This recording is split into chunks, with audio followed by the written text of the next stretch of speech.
Good morning, everyone. Welcome to Elisa Maria Designs. I'm Elisa Maria, and we are closing in on the last chapter of Jaws this morning, chapter 14, the very end. Chapter 13 was so long. It was an hour and a half of reading that John split into 2 days, the second day being an hour, and it was so emotional. And we decided, we would do the commentary prior to doing chapter 14. So that's what we're going to do. So again, there will be spoilers here. So if you did not get a chance, and my members didn't, my subscribers didn't, but they're getting chapter 13 today. So, and then they'll get, I think what I'm going to do is give them chapter 14 a lot sooner so that we could all get on the same page, and then we can all be on the same page for the commentary with the book, what you thought of the book, what you thought of the movie. Just give everybody a chance to catch up. Well, you don't have to worry about that. Okay, so John had a good idea. He said, let's just do the commentary now, and then we'll leave that so that I don't have to have timestamps all over everything. Yeah. And then we'll do chapter 14. So now we're back to 13. We're back to 13. We're going to have a conversation about 13. What do you want to start off with? when. Obviously, there's a big event reveal in chapter 13. I don't want to, blurt it right out. Well, let's just start. The chapter 13 starts with Quint being very aggravated, as well as Brody, because Hooper wants to put this cage on the boat. And Quint is like, you're not putting that on my boat. And Right. Brody's like, that's what I told him. Originally, Quint wasn't having it. No way. The cage does not come on my boat. Right. But then Hooper appealed to Quint's, desire to make money and earn a living, so he offered him cash. And Brody was let him still reluctant. No, Brody didn't. Brody was adamant about the cage not coming on the boat because originally Quint said, no, I don't want that cage on my boat. And obviously Brody's got a hard-on for Hooper. So he loved Quint telling Hooper, you're not bringing that on the boat. And then, of course, Brody dug his heels in and said, no, you're not bringing the cage on the boat. And that set off this series of events where Hooper then just said, I'm pulling out little things. And if the cage doesn't go, said Hooper, I don't go. And Brody said, go F yourself. You could stay here for all I care, but he knows that Quint wants him on the boat. He does, but Quint literally is a man possessed, and nothing and no one is going to stop Quint from going out in the ocean because he wants to kill this fish. And so the scene sets up this great conflict where Brody and Hooper, who are already at odds, are each, staking a position. I want to bring the cage on the boat. I don't want you bringing the cage on the boat. Originally, Quint being the referee and obviously the only one who really counts because it's his boat. Nobody's going anywhere without the boat. And so he originally says, no, I don't want it. Hooper tries to leverage his position by telling Quint, if the cage don't go, I don't go. And again, he said, go fuck yourself. I don't care if you come or not at this point because I'm going. But then... And he said, you could go and play with your fish for all I care. And Hooper said, that's not all I might do. Oh, yeah. Yes. Yeah. Oh, God, that was great. And Hooper, Brody went right at him. Brody was like, did I just hear what I heard? And this gets back to where were you on Wednesday? Right. And wait, there was one other thing I was just going to say. When Hooper ends up getting into the cage with the wetsuit, the regulator, and the tank, he said, I should have brought weights to hold him down in the cage. And Quint deadpans back, you should have brought brains. Well, this part, I was diamond painting, and there was a few times that I literally started to cry. And this fist fight really made me emotional because Brody knew what he heard, and he's got him by the collar, and he's choking him. He's prying, Hooper is prying his fingers off, saying, I didn't mean it, it was just something to say. And Brody wasn't buying is it. also squeezing back tears because he knows, Brody but he wasn't don't buying even it. want to hear. In a way, he wants to know, but you don't want to know. Please don't let him say Ellen. So he uses the guise of Daisy Wicker. Right. And you know, it was just so emotional. There's this, but then, you know, as we get further on into what actually happens, there's so many things. Like, this is such a foreshadowing moment too, because we know that when Hooper went into the cage, he dropped his mouthpiece, and again, he can't breathe. You know, but there was something else. Oh, wait a minute! That's a great foreshadowing device, because the Brody choking Hooper, you know, because he believes he had an affair with his wife, is a foreshadowing device of the mouthpiece coming out. Oh no, the mouthpiece came out when the shark banged the cage. The shark bangs his cage. Oh my God. Anyway, I don't want to jump too far ahead. Now they go into. Well, they already heard. They go into their separate corners, but we're having a commentary. They go into their separate corners, and they're all trying to decide what they're doing. Brody's mind is like, am I going to go home now, and am I going to confront my wife about this? Quint is like, you know, still stirring the pot. He's got his money because now the cage is okay. Like, in other words, you want to kill yourself, you want to get into this cage, then go right ahead. Even though Brody still has reservations, he's responsible. Brody, the town is paying. Brody did not want the cage on the boat. Brody did not want the cage getting dropped in the ocean and Hooper getting in the cage. He felt like this is his responsibility. He's the chief of police. He's responsible for the safety of the wealth and general welfare of the public. And it was his idea that this is not a good idea. I was going to say that we have a moment in between these pages that this fish does come near the boat. Remember that? When he comes near the boat, and Hooper is throwing this chum overboard, and Brody's talking to Quint, and then Quint catches out of the corner of his eye, he catches the fish, and everybody gets into position. Yeah. But he's like, I don't understand this. This fish, he should be trying to see, like, getting closer to the boat to see what we're doing, you know.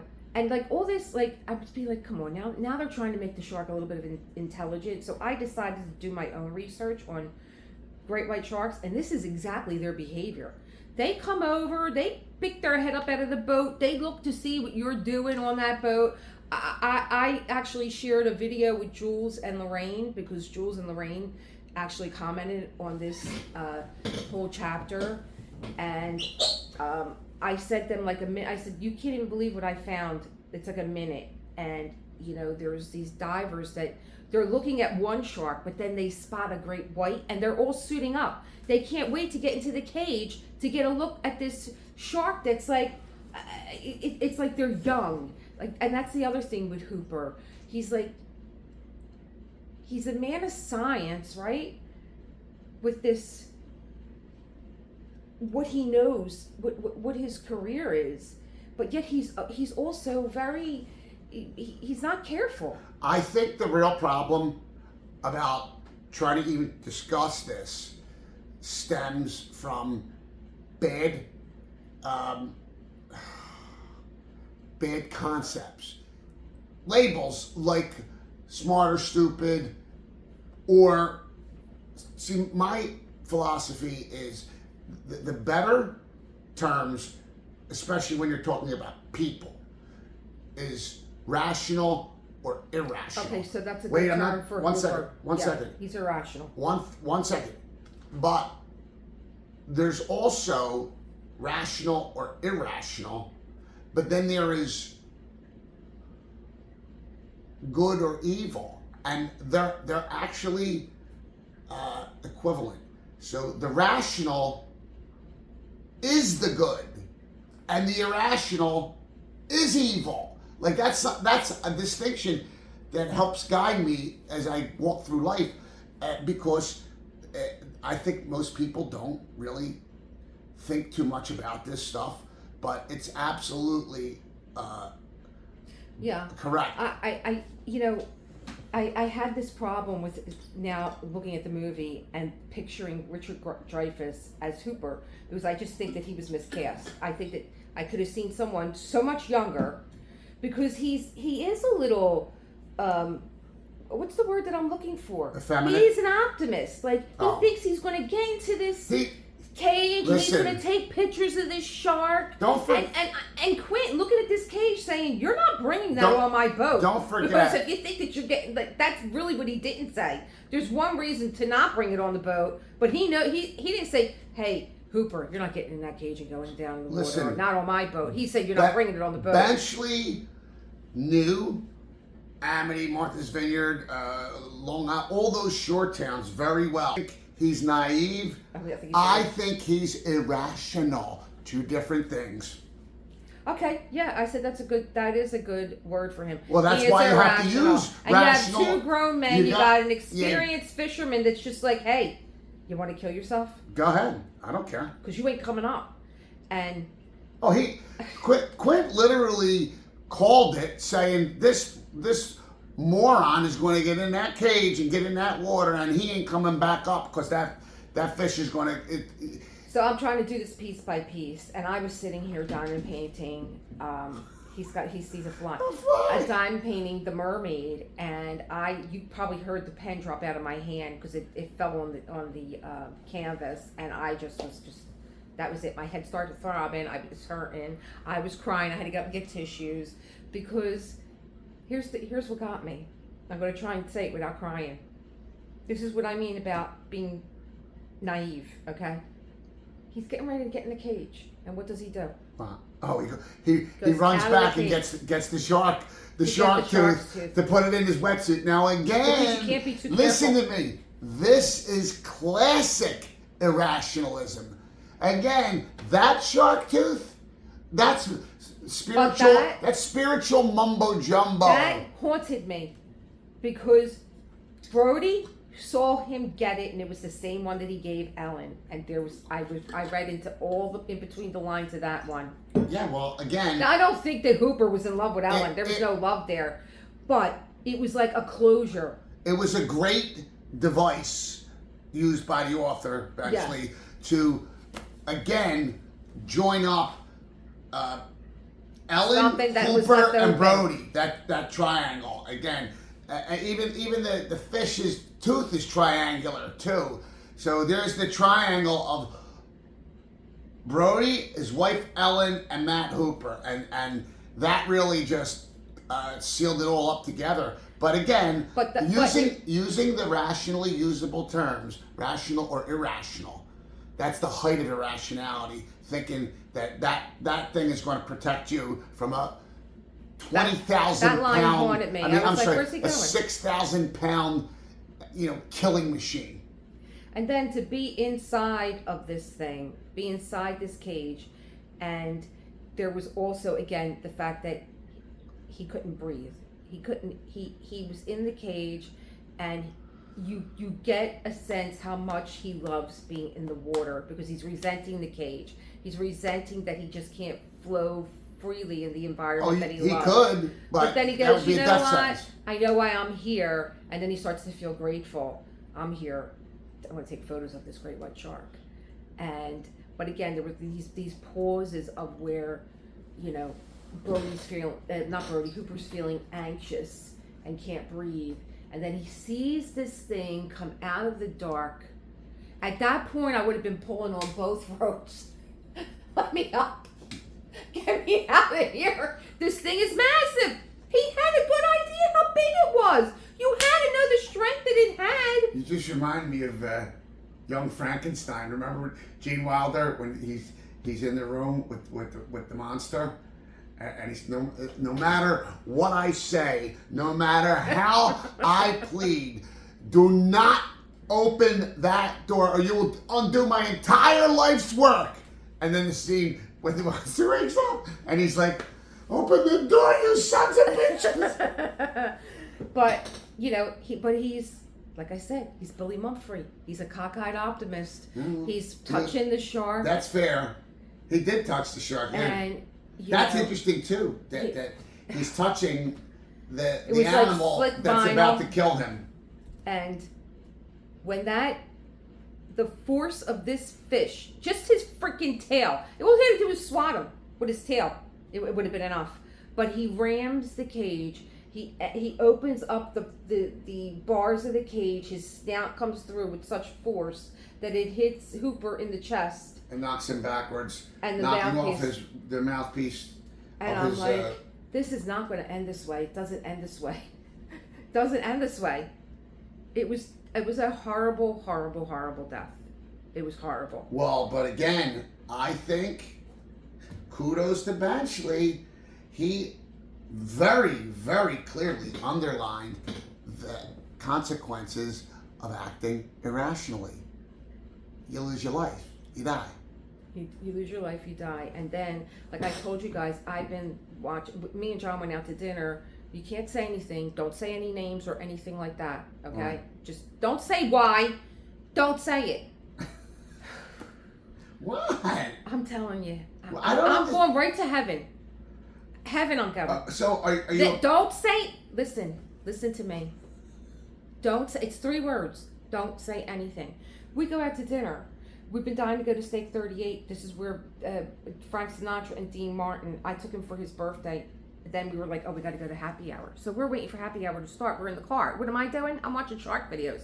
I'm showing him an 1,800-pound shark that was just caught 3 weeks ago. And I said, when we go back to Florida, I want to go to one place, Jupiter, Florida. Jupiter, Florida?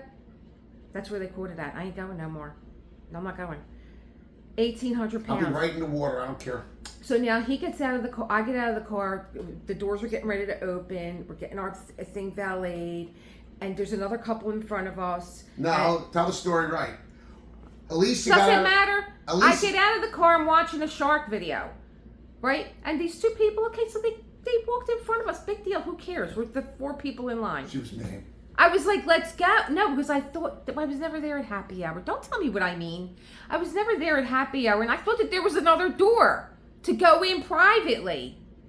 So when they came and they walked by us and they sat cut down, the line. They got in front her of us. husband was like, we want to sit in the shade. I was like, yeah, don't worry about it. He's like, oh, my wife is all involved with these great white shark videos. He goes, my wife too. Her and my granddaughter were just out shark hunting. Okay, wait, it gets better. She gives me a tracker to track sharks where they are. She's like, I only do this for my granddaughter because she loves great white sharks. Her and my husband have watched Jaws 1,000,000 times. I'm like, and then I, of course, get into reading the book. He's read the book. Him and my husband are like this. Me and her are like this. We go in. They think we're all together. We sit together. Now I'm going to tell you.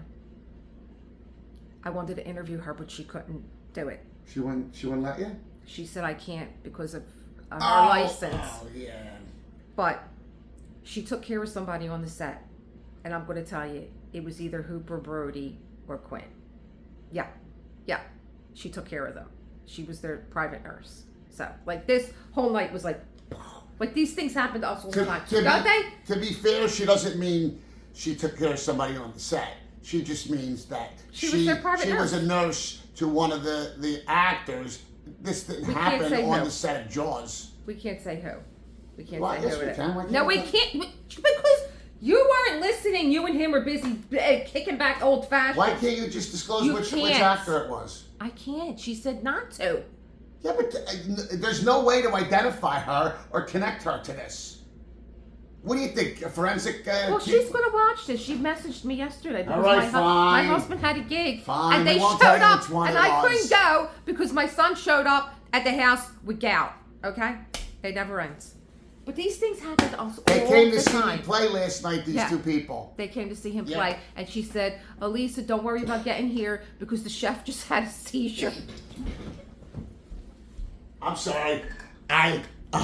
This was in the middle of my performance. Yeah. I see the one bartender. There was 3 bartenders, 2 guys and a girl. The girl's about 4 foot tall, right? And I just see her like... Can you disclose what she did? Wait. I just see her like with this look of panic and terror on her face, and she's calling the other bartenders, hurry, come here. And so the kitchen is right behind me. I'm performing here. The door to the kitchen is right there. And I had no idea what was happening. I literally thought that maybe there was a fire in the kitchen and she's calling... Did you keep playing? Well, like you were on the Titanic? Listen, I thought maybe there was a fire in the kitchen and she was calling the men to come and put the fire out. That's the only thing that made sense in my mind as I'm trying to remember the words, the chords, and I'm playing. Here, the chef is an epileptic, and he took a grand mal seizure, and it was bad. You know, like I got to give credit to everybody in that bar because I think most of the patrons knew one another, and they all just sprung into action. Somebody said, you know, I'll call his father. Another person said, well, call 911. So they did get a rescue squad. I'm not coming. And the rescue squad, of course, had a tough time getting there because the block was closed. They were having a block party on Front Street. And so the rescue squad came. I think they put him in the rescue squad, and I think they treated him in the rescue squad because he ended up coming back out of the ambulance and going back in the kitchen. You gotta be kidding me. He did, but I don't think he stayed. I think they called somebody else to come in and fill in for him. I'm glad I missed all this because I had epilepsy as a kid, and this would have upset me terribly. So, you know, I know it came out funny, but, you know, not funny.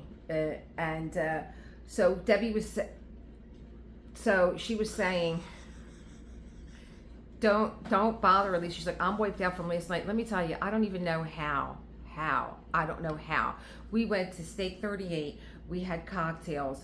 And then we came home. We rested up. And then he had another thing that he wanted to do. And I was like, I'm telling you. I was like, I need like a week's rest after going out. I haven't had a drink, really, honestly, since the pandemic. So everything hit me hard. But anyway, but those things happen to us. We always get people that join us at the table, right? What about the other guy that wanted to bring us into a locked restaurant and make mozzarella for us? Oh, that knucklehead. Oh, my God. Everywhere we go. This guy... Everywhere we go, people are just like, oh, they look like fun people. Let's go sit with them. This guy was literally walking through the restaurant, but you could tell he was some kind of, I don't know, whatever. A wise guy. Yeah, whatever. He was a wise guy. But we start talking. He must have, I think he recognized my South Philly accent, and then and my benevolent face, smile, and he stops. And he starts telling, oh, you know this one? Yeah, I know him. How about that guy? Yeah, I know him. And the next thing I know, this dude's sitting at our table while we're eating in the restaurant. Yeah. He's like, oh, you want to go there? I got the keys. I'll let you. I'll make you mozzarella. I was like, oh, my God. Anyway, so all this tragedy happens. Brody's trying to get the cage up, get him up. And one other thing I wanted to tell you about a video that I saw. These sharks are massive, but you have got to see them leap out of the water. They're like orcas. What was something flying through the air? And this shark came up out of the water with his massive jaws, and it looked like an eagle that he picked up, and just snapped it and went under. So, in that whole scene where he was coming up out of the water, with Hooper in his mouth, was just I wasn't right the rest of the night after this chapter. I wasn't right. I'm like, thank God we have a week to read chapter 14 because I need to have this marinate in my brain. But the best is now, like, Brody doesn't know what he's going to do when he goes home. Like, I don't know how these guys weren't in a state of shock, but he's telling Ellen, because he knows that she knows that they were sent to the house, that Hooper died. So she's been crying. And she was Coast Guard. He called. They went there and they told her different stuff that she knows. She knows, and she's going through like all these emotional changes, which I felt like were a little cold. You know, I know that you didn't have any emotions for this young boy, but because he was a boy. I kept seeing like a 24-year-old, and that was another video that I saw of a avid surfer. There's so many stories out there. If you go down this road with great whites, they're horror stories, and they're everywhere. But I didn't like the emotional changes that she went through. I felt like she was very callous a few times, and flashing back to her, time with Hooper, and he was a young boy. You knew it. You dated his brother. What's up? What is that? What is it? What is it? It's iced tea. I'm saying, You know, he gives me a hard time that he had, I had coconut milk because I have my own refrigerator where the little coffee thing is. I was like, oh, I can't have my coconut milk in the main refrigerator, but it's okay for him to have a bottle of Glenlivet. It's Grant's for one. All right, whatever. And it's just the I prop got taste, I you know, use when I'm Glenlivet. performing. I pretend I'm down in a big slug of this right before I do my song "Stars and Bars." It's because it's about a hellraiser and a bootlegger. And oh, you have them hand you that. I give credit to my wife because she told me. I'm slick. You can't. Oh no! Wait a minute.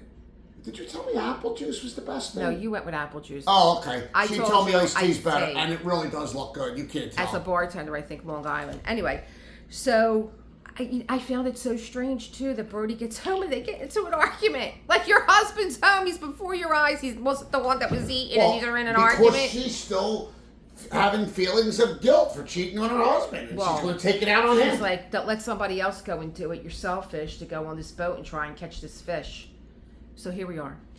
That's it. You got a little peek into my life and how crazy it is with this one, and you know, very emotional, very emotional. I can't wait to get to the background on Benchley and Steven Spielberg and how they. And I also have been. I told you guys I was walking around this town and was wondering why there were pictures of sharks everywhere. That's actually where it was filmed. I'm gonna pull those pictures. I have all those pictures.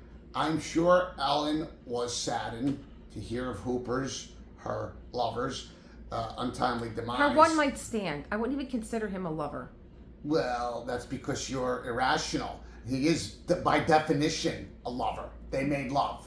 So, but obviously, she's carrying that guilt, and I'm sure the argument with her husband is about... I wonder if she takes her shark tooth and throws it into the ocean like Titanic. I don't know. Gotta have closure with that shark's tooth. Go ahead.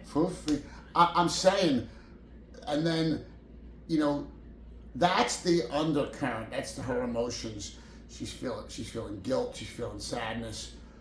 She's feeling grief over Hooper's death. But the argument comes because all those emotions rise up inside of her, and now she really doesn't want her husband going back out on that boat again because she doesn't want to lose her husband, who she really does love and all. And so, yeah, I thought that was a pretty well written, powerful scene. And the other thing that made me cry was when Meadows came to the door with the newspaper article. Oh yeah, the article, yeah. And Brody just finally, you know, not that he wanted to be right, but to be... No, I think it's very important to Martin Brody to be perceived by others as a rational, moral, ethical man.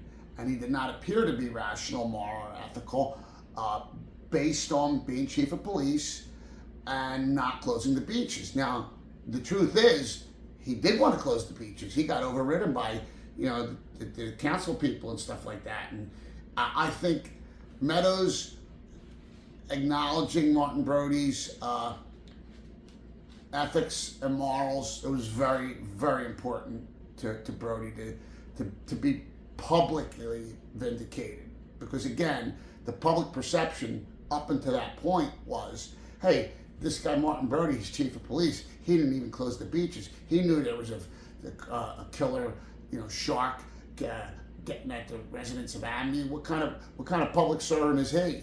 That he worried about money and things more than people, and you know that is. And know what makes that even harder? Amity is such a small town, and everybody knew him, and they knew his wife. Well, they kind of accepted. I would say this. So you know what kind of man he is, and they all kind of. I would say this: Amity is a small town, and I think that the year-round residents, they probably knew that Brody wanted to close the beaches, and the townspeople and the council people wouldn't let him, and the mayor wouldn't let him. So I think, you know, but that's kind of like, well, do my community members know what kind of a man I am? Do they think I really would just leave the beaches open? And I kind of think, I suspect some of the townspeople knew the real story, but there's still this whole perception, public perception, of not just Amity and Amity's year-long residents, but the summer people coming up from New York, Manhattan, and stuff like that. I think that it was important to Brody that his morality, his ethics, which he is very proud of, being rational and ethical. You know, I think his ethics were called into question over the whole thing, the whole incident that would happen. And it was a big indication and a great relief to Brody for Meadows to publicly state that Chief Brody wanted to close the beaches, and we, us fools, decided not to. We ready for 14? I'm ready. Was All the right. cat still catching flies? What's I'm he ready, doing? so we're going to say goodbye, and Go we're for going it. to start with chapter 14. See you in a bit.